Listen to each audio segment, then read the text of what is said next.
নমস্কার বন্ধুরা, আমি অরিন্দম চলে আসলাম আজকে এইমাত্র প্রাথমিক শিক্ষক দুর্নীতির মামলায় বিরাট বড় একটা গুরুত্বপূর্ণ আপডেট নিয়ে।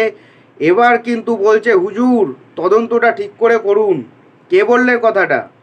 আরে যে দুর্নীতির যে গোড়া, হাজার হাজার ছেলের ভবিষ্যৎ জীবন নিয়ে যে খেলা করে দিয়েছিল সেই মানিক বন্দ্যোপাধ্যায় বলছে, সে দাবি করছে ইডি নাকি কোনো তদন্তই করেনি।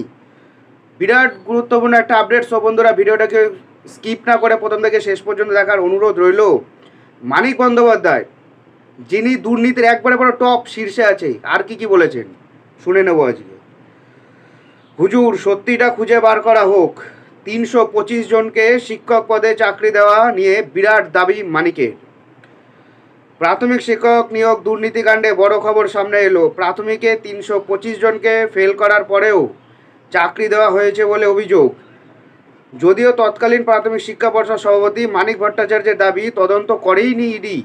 একই সঙ্গে দেখতে চাইলেন প্রাথমিক চাকরি পাওয়া সেই 325 জনের রেজাল্ট। প্রাথমিক শিক্ষক নিয়োগ দুর্নীতির অভিযোগে এই মুহূর্তে জেলে রয়েছেন প্রাথমিক শিক্ষা পর্ষদের প্রাক্তন সভাপতি মানিক ভট্টাচার্য।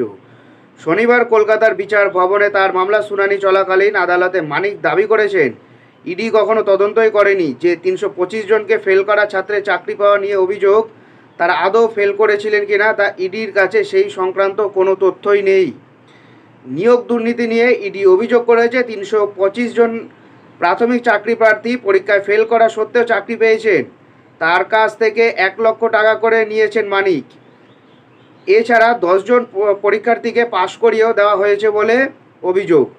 যদিও মানিক বলেন ইডির চার্জশিটে দাবি করা হয়েছে ফেল করার পরেও 325 জনকে চাকরি দেওয়া হয়েছে, 1 লক্ষ টাকা করে তাদের থেকে নেওয়া হয়েছে। ইডি বলছে 16,500 জনের যে প্যানেল আছে 2014 সালের, ওটা ওই তালিকায় তারা মিলিয়ে দেখেছে, তাহলে 325 জনের রেজাল্ট দেখানো হোক। ইডির আইনজীবীর উদ্দেশ্যে এক বিচারপতি প্রশ্ন করেন, এই 325 জনকে যে পাশ করানো হয়েছে তার রেজাল্ট ছাড়া আপনারা সে কথা কি করে বলছেন? ইডি আদালতে জানায় এই সংক্রান্ত তদন্ত সিবিআই এখনও করছে, তারা কেবল আর্থিক দুর্নীতির বিষয়গুলো দেখছেন। ইডির এই যুক্তি শুনে বিচারকের উদ্দেশ্যে মানিক বলেন, আমার খুব সাধারণ আবেদন হুজুর, সত্যিটা খুঁজে বার করা হোক।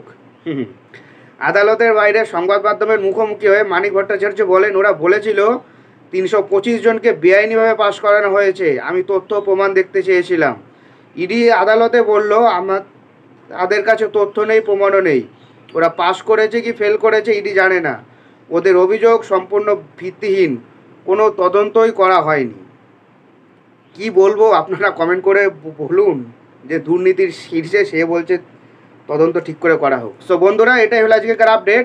সো এরকম আপডেট পেতে হলে আমাদের চ্যানেল নিউজার অরিন্দমকে সাবস্ক্রাইব করে আমাদের পাশে থাকুন। দেখা হচ্ছে পরের ভিডিওতে। ভালো থাকবেন সবাই। নমস্কার, জয় হিন্দ, বন্দে মাতরম।